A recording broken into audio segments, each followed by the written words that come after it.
1990년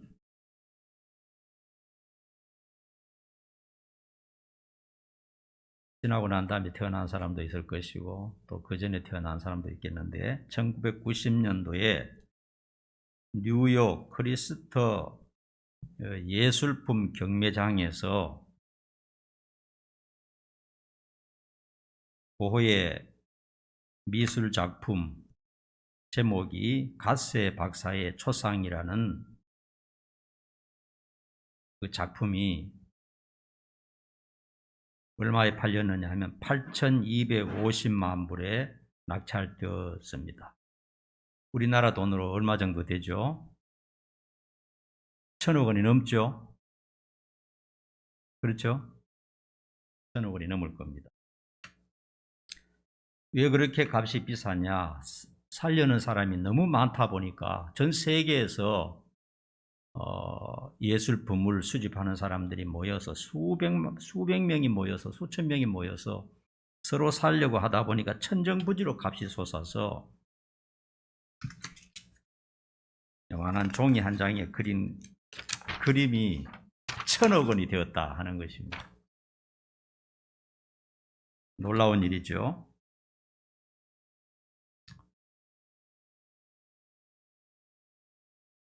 일본 사업가 사이토라는 사람에 의해서 역사상 최고의 값으로 팔렸다고 합니다.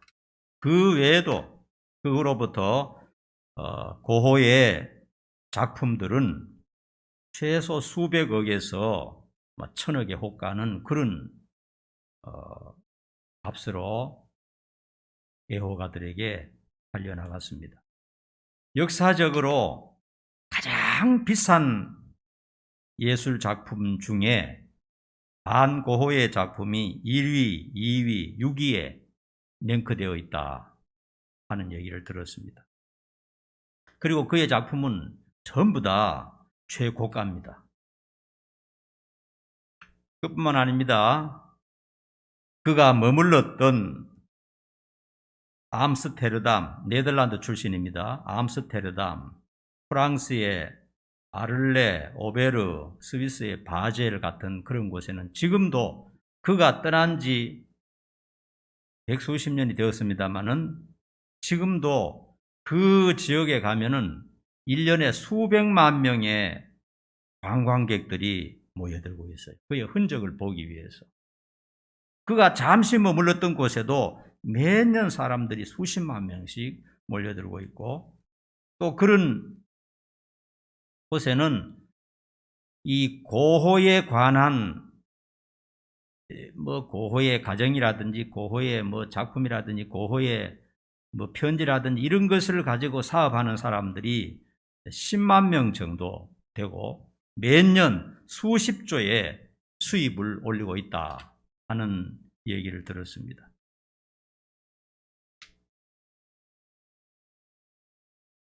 그런데 그가 살아있을 동안에는 그 누구도 그의 천재적인 능력을 알아주는 사람이 아무도 없었어요. 너무나 불행하고 너무나 슬프고 억울하게 살았던 것입니다. 여러분, 하나님께서는요, 우리 인류의 행복을 위해서 수많은 좋은 것을 주셨습니다. 이 자연세계, 산과 바다와 하늘과 별과 달, 오늘 찬양에도 나왔죠. 수많은 것을 다 하나님이 주셨습니다. 여러분 믿습니까? 자연이 하나님이 주신 거예요? 저절로 생겨난 겁니까? 네, 맞습니다. 이게 믿는 사람들의 모습이죠. 얼마나 좋은 것을 주셨는지 몰라요. 다만 우리의 마음이 너무 탐욕스럽고 검어서 그런 것을 보지 못하는 것 뿐인 것입니다. 하나하나, 식물 하나, 동물 하나, 새 하나, 곤충 하나, 모든 것을 하나하나 살펴볼 때 얼마나 놀랍고 얼마나 신비하고 인간에게 희열과 기쁨을 주는지 모릅니다. 그러나 모르는 사람은 모르는 것이죠. 뿐만 아닙니다. 하나님께서는 특별히 천재적인 철학자, 천재적인 과학자, 천재적인 예술가들을 주셨어요. 사람들도 다 하나님이 주셨죠. 그들을 통해서 우리는 위로를 받고 힘을 얻고 자신감을 얻고 또 살아갈 용기를 얻고 또 기쁨을 얻고 이렇게 하고 있습니다. 이 빈센트 반 고호도 바로 하나님이 우리 인류를 위해서 우리에게 기쁨과 즐거움, 우리의 행복을 한 걸음 업그레이드 시켜주기 위해서 주신 그런 위대한 화가라 저는 그렇게 생각합니다. 그는 수백 점의 그림을 남겼습니다. 대표적인 그림들이 있는데 감자 먹는 사람들, 아르르의 도개교, 해바라기, 밤의 카페, 별이 빛나는 밤, 장미 뭐 이런 수백 종의 그들의 작품이 있는데 지금도 서로 살려고 사람들이 길을 쓰고 있죠. 그는 가난한 목사의 아들로 태어났습니다. 그는 어릴 때부터 목사 되기를 열망했습니다. 목사가 되고 싶어서 아주 열정을 다했지만은 그의 신상의 여러 가지 문제 때문에 목사가 되지 못했어요. 큰 낙심을 했죠. 그래서 그는 전도사가 되었습니다. 전도하는 전도인 그런 사람이 되었죠. 그래서 불행한 사람들, 광부들에게 특별히 갱 속에 들어가서 그 불쌍한 사람들을 위해서 전도했습니다. 그러나 1년 정도 하다가 잘렸어요. 지금 말로 잘렸어요. 너는 정신적으로 문제 있다 해서 퇴출당하고 말았습니다. 그래서 그는 극심한 스트레스와 낙심에 빠지게 되었습니다. 특별히 그는 20대에 너무나 많은 고통을 겪었어요. 쓰레기 같은 그런 존재로 전락하고 말았습니다. 그래서 그는 26세에 다른 것이 할 것이 없으니까 목사 하려다가 못하니까 전도자 하려다가 못하니까 다른 것이 할 것이 없으니까 화가라도 되어야 되겠다. 그렇게 결심하고 정식 교육도 받지 못한 채 스스로 독학으로 공부했습니다. 여러 가지 열악한 환경 속에서. 그러나 그는 죽을 때까지 평생 가난을 벗어나지 못했습니다. 제대로 먹지도 못했어요. 너무나 고독했습니다. 세상에 친구 하나 없었습니다. 그리고 그는 큰 우울증에 시달렸습니다. 특별히 그를 괴롭히는 것은 간질이었습니다.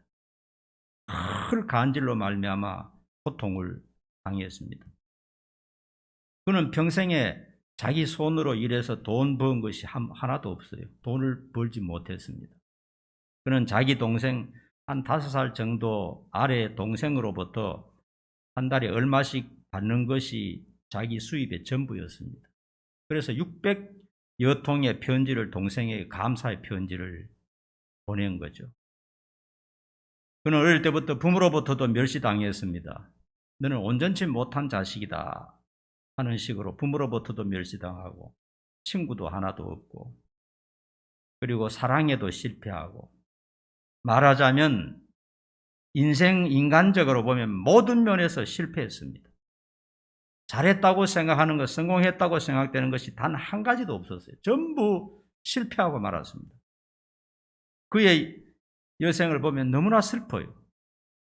그리고 화가가 되어서 그림을 그렸지만은 아무도 알아주는 사람이 없었어요. 그의 그림을. 100년 후에 그의 그림이 1000억이 된다는 것을 아무도 몰라주었습니다. 그래서 그림 하나를 주고 밥 한 그릇도 사 먹지 못했습니다. 일생에. 그래서 그냥 나누어 줘버리고 술집에 가서 나누어 줘버리고 친구들한테 던져버리고 이런 식이었어요. 그때 당시에 조금 그림으로 유명했던 고갱이라는 화가 아시죠? 고갱과 협업을 해서 이제 그림을 해서 하려고 하다가 트러블이 생기는 바람에 자기 귀를 잘라버렸습니다. 정신적으로 문제가 있는 것이죠. 우울증과 정신적으로 문제가 있고 늘 간질로 시달리고 하니까 사람이 죽을 지경이거든요. 그를 알아주고 인정해주고 불쌍히 여겨주는 사람은 세상에 아무도 없었습니다. 결국은 37세에 권총으로 자기 가슴에 총을 쏘았습니다. 그리고 가슴에 피를 흘리면서 자기 자취방으로 돌아가서 3일 동안 시달리다가 죽게 되고 말았습니다. 37세에 탐많은 인생을 끝냈습니다. 반고호의 일생을 보면 가난과 고독과 억울함과 간질, 우울증, 실패 이런 것밖에는 외면적으로 아무것도 없었어요. 그러나 그가 떠나고 난 다음에 100년이 지난 다음에 그 사람이 얼마나 위대한 천재적인 예술가라는 것 사람들이 알아주기 시작했던 것입니다. 하나님께서는 이 탁월한 사람을 인간들을 위해서 세상에 보내주셨지만 그 당시에는 그를 알아보는 사람이 아무도 없었어요.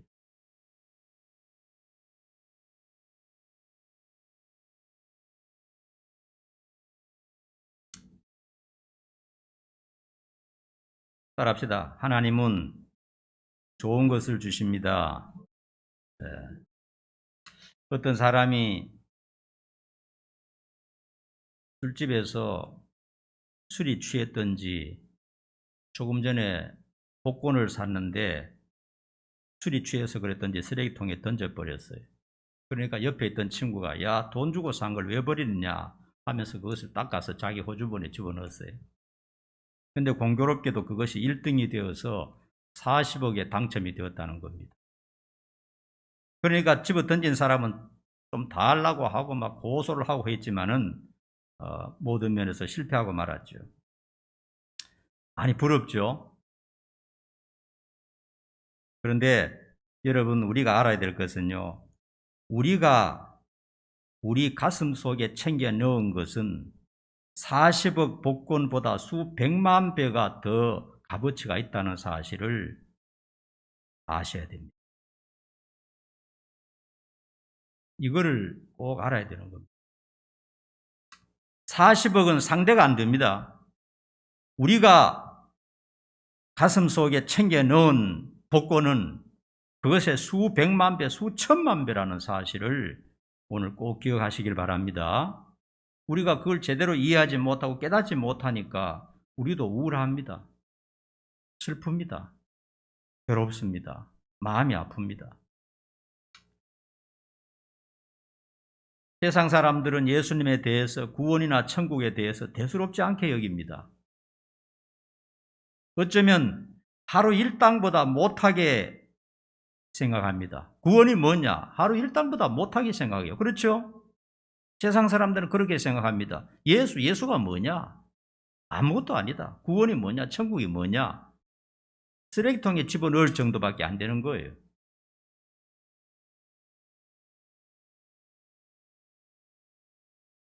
그들이 하찮게 여기는 복음을 우리는 우리 마음속에 챙겨 넣었습니다. 꼬개꼬개 닦아서 챙겨 넣었습니다.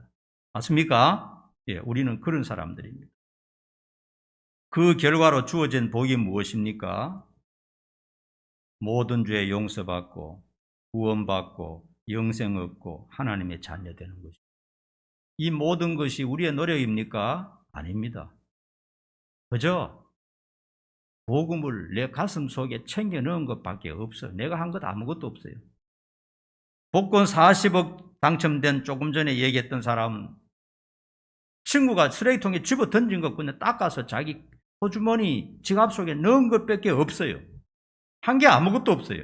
우리가 얻은 구원도 그와 같은 것입니다. 하나님이 우리에게 얼마나 좋은 것을 주셨다는 사실을 오늘 다시 한번 깨닫는 시간 되기를 간절히 축원합니다.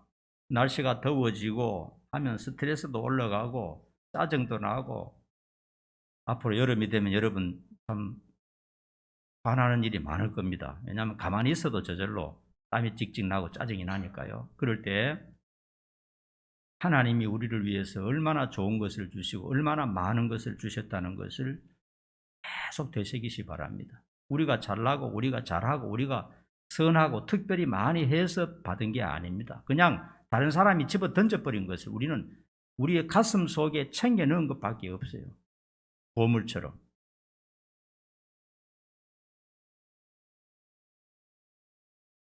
따라합니다. 첫 번째로 하나님께서 우리에게 많은 복을 주셨습니다.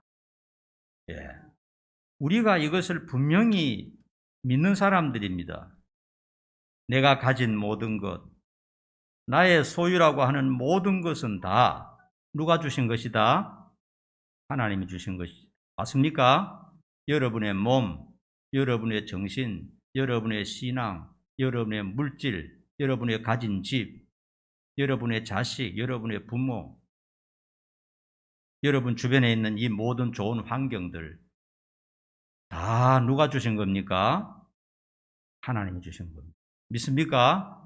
내가 똑똑하고 내가 잘나고 내 열심히 해서 이것이 다 내 것이 됐다 하는 것은 일반 세상 사람들의 생각이고, 어떤 사람 운이 좋아서 그렇게 됐다 하는 것은 세상 사람들의 생각이고, 믿는 사람들은 절대로 그렇게 생각하지 않습니다. 내 것이라고 생각하는 모든 것, 보이는 것과 보이지 않는 모든 것은 다 하나님께서 나에게 주셨다.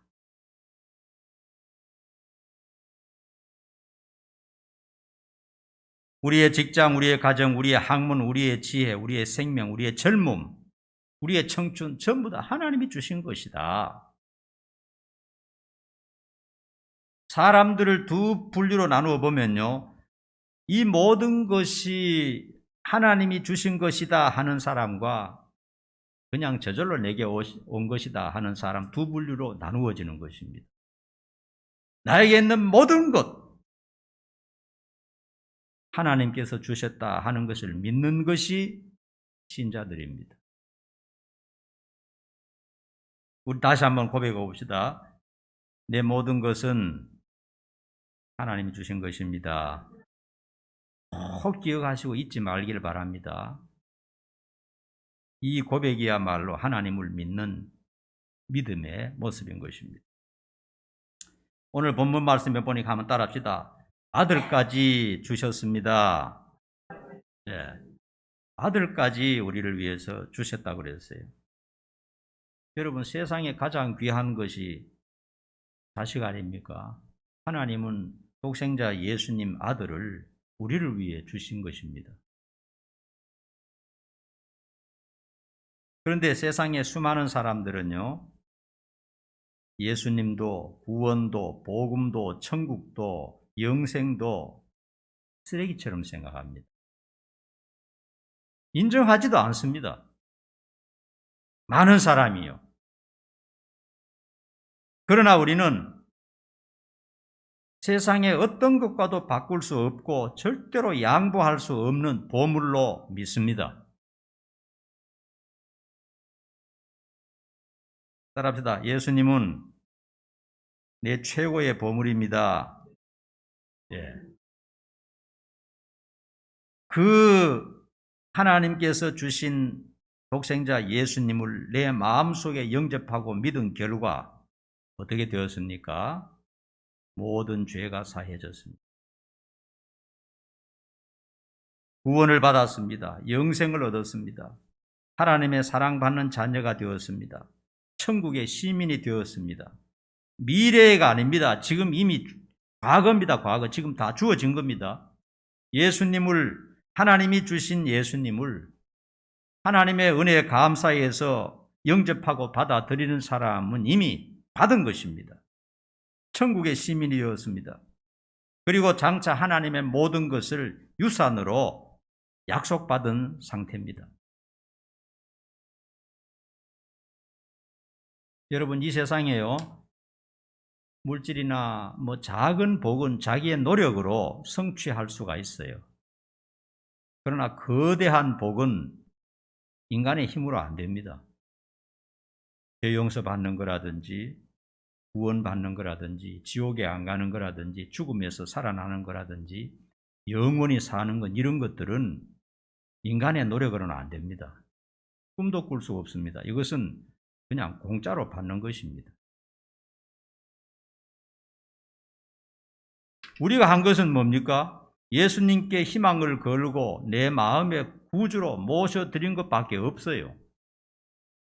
예수 믿어서 특별히 잘한 게 뭐 있습니까?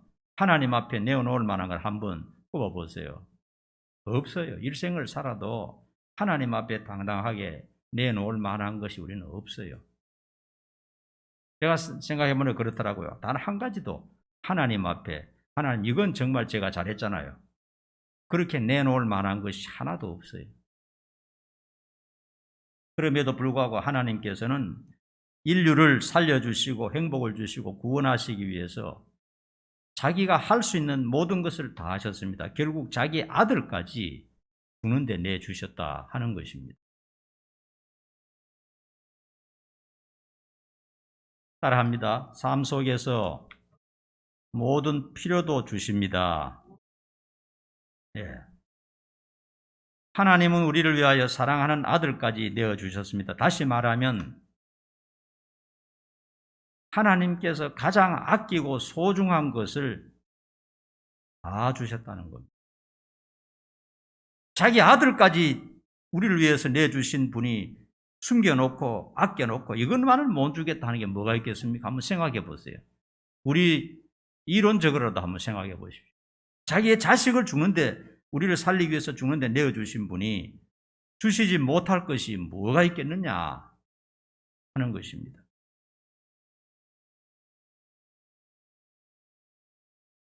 그러므로 아들을 내어주시고 우리의 생명을 영원히 살게 하신 그분께서는 우리가 이 세상에 몇십 년 동안 사는 동안에 필요한 것도 외면하시지 않는다 하는 사실을 기억을 해야 됩니다.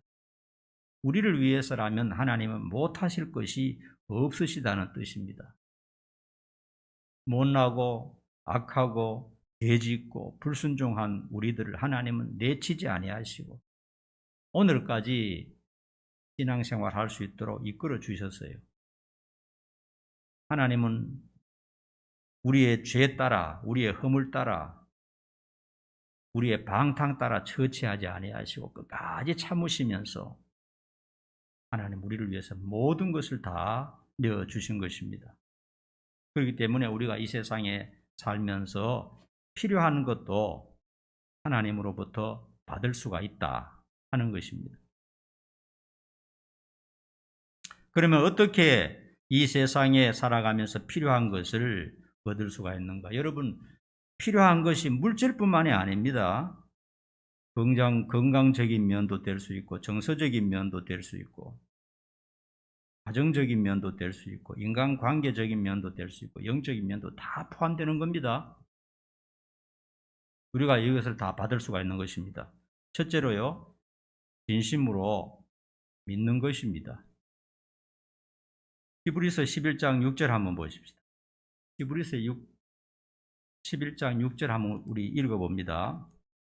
시작. 믿음이 없이는 하나님을 기쁘시게 하지 못하나니 하나님께 나아가는 자는 반드시 그가 계신 것과 또한 그가 자기를 찾는 자들에게 상 주시는 예심을 믿어야 할지니라. 진심으로 믿는 자가 모든 것을 받을 수 있다는 것입니다. 믿음이 없이는 하나님을 기쁘시게 하지 못합니다. 하나님을 가장 기쁘게 하는 것은 우리가 많은 일을 해서가 아니고 하나님 자신을 믿는 것입니다. 그것이 가장 큰 일이고 하나님을 가장 기쁘게 해드리는 방법이라는 것입니다. 반대로 하나님을 믿지 않는 사람은 하나님 앞에 가장 큰 죄를 짓는 것이 되겠죠. 그리고 하나님을 믿고 하나님께 나아가는 자, 하나님께 나아가는 게 뭡니까? 성경을 읽는 것도 하나님께 나아가는 거고, 기도하는 것도 하나님께 나아가는 거고, 예배드리는 것도 하나님께 나아가는 거죠. 하나님께 나아가는 자에게 상 주시는 것을 믿으라는 겁니다. 상이 뭡니까? 좋은 것을 주신다는 겁니다. 그렇게 하나님의 실존과 그리고 하나님 앞에 나아갈 때 기도에 응답해 주시는 그 하나님을 믿을 때 이 세상에서 필요한 것도 채워주신다 하는 것입니다. 그 다음에 두 번째로는 기도로 받게 되는 것입니다. 기도하지 않으면 안 됩니다. 요한복음 16장 24절을 봅시다. 같이 시작. 지금까지는 너희가 내 이름으로 아무것도 구하지 아니하였으나 구하라 그리하면 받으리니 너희 기쁨이 충만하리라. 필요한 것이 있다면 무엇이든지 주저하지 말고 감사함으로 기도해야 됩니다. 어떤 면이든지 마찬가지입니다. 믿음으로 구할 때 좋은 것을 주시겠다고 약속하셨고 또 성경에 그런 예들이 많이 있습니다. 그런데 요즘 교회 다니는 사람들이 기도 생활 잘 합니까? 여러분 어때요?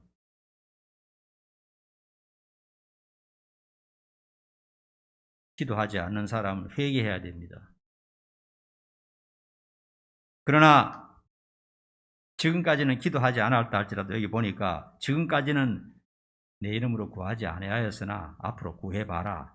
그러면 좋은 것을 주시고 기쁨으로 충만하게 될 것이다. 이 약속을 믿고 기도하는 성도들 되기를 간절히 축원합니다. 그 다음 하나님을 기뻐하며 순종하라 하는 것입니다. 시편 37편 4절 보십시다. 같이 시작. 또 여호와를 기뻐하라. 그가 내 마음의 소원을 이루어 주시리라. 66편 18절 시작. 내가 나의 마음에 죄악을 품었더라면 주께서 듣지 아니하시리라. 하나님을 좋아하고 하나님을 기뻐하고 하나님을 사랑하는 마음, 늘 하나님 잊지 말기를 바랍니다. 여러분 살다 보면요, 하나님 없으면 참 인간이 아무것도 아닙니다. 너무나 허무하게 끝날 겁니다. 너무나 허무하게 끝날 거예요.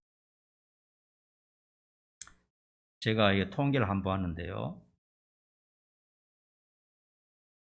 좀 안 좋은 소식입니다만은 우리나라에 하루에 40명 정도 자살을 해요. 세계 최고입니다. 이런 걸 1등 하면 안 되는데 여전히 세계 최고입니다. IMF 위로 세계 최고인데 한번 물어봅시다.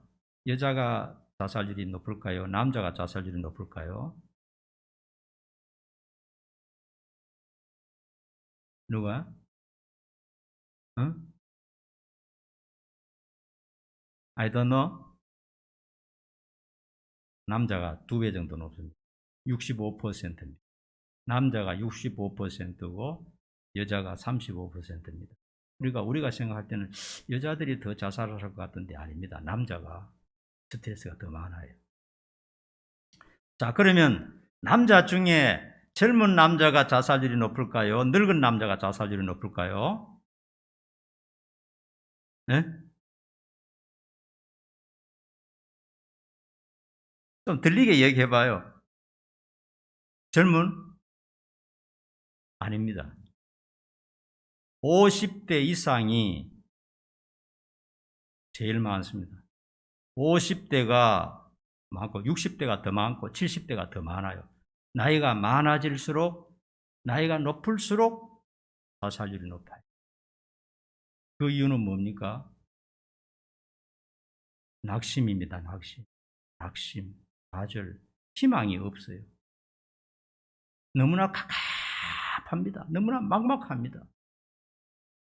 젊을 때는 그런 걸 잘 몰랐는데 나이가 들고 인생을 알면 알고 세상을 알수록 살아갈 힘이 없을 때가 많아요. 나이가 들어보니까 이해가 되더라고요. 제일 우울증이 많은 사람들이 남자들 50대, 60대, 70대입니다. 늘 우울증에 시달리고요. 그리고 늘 병이 있고 늘 고통스러운 겁니다. 그리고 30대 된 우리 친구들도요, 40대 되면 한번 위기가 찾아옵니다. 어떤 위기냐? 사춘기 같은 위기가 찾아와요. 사춘기 같은 위기가. 그때 조심하고 잘 넘겨야 됩니다. 하여튼 한 고비 한 고비가 인생에게 얼마나 참 힘들고 어려운 고비인지 모르는 것입니다. 그러므로 하나님 붙들지 않으면 세상 산다는 게 너무 힘들어요. 죽는 게 더 나을지도 몰라요.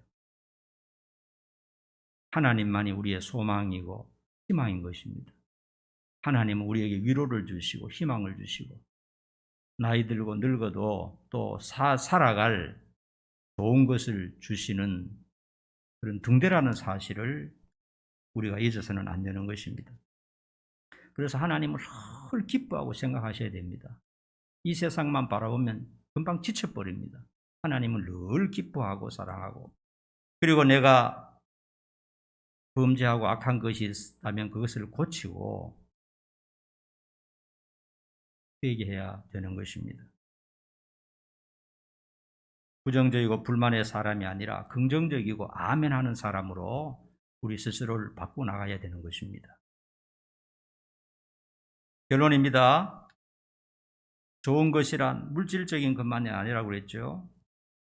여러 가지 우리가 살아가는데 모든 것이 다 포함이 됩니다. 살아가는데 모든 면에서 좀 형통하게 일이 풀려나가고 삶이 풀려나가야지, 일이 막히고 저리 막히고 꽉꽉 막히면 사는 게 아니고 힘들겠죠. 하나님이 도와주셔야 되는 것입니다. 하나님은 인생의 생사화복을 주관하시는 능력을 가지고 있고 열쇠를 가지고 있는 분입니다. 그리고 그 하나님은 우리의 영원한 아버지시고 우리는 그의 자녀인 것입니다. 우리는 이미 너무나 많은 것을 받았고 특혜를 누리고 있습니다. 그 사실을 잊어서는 안 돼요. 우리가 받은 것에 대해서 늘 이렇게 묵상해보는 자세가 필요합니다. 그리고 감사하는 사람이 되어야 됩니다. 그리고 앞으로 한평생 살아나가면서 필요한 것을 늘 하나님께 받아서 누리는 여러분 되시기를 간절히 축원합니다. 기도하겠습니다. 모든 면에서 좋은 것을 주셨고 또 앞으로 좋은 것을 주신 하나님을 믿습니다. 우리 성도들이 이 악한 세상, 어려운 세상에서도 좋으신 하나님 붙잡고 승리의 삶을 살아갈 수 있도록 은총 내려 주시옵소서. 예수님의 이름으로 기도하옵나이다. 아멘.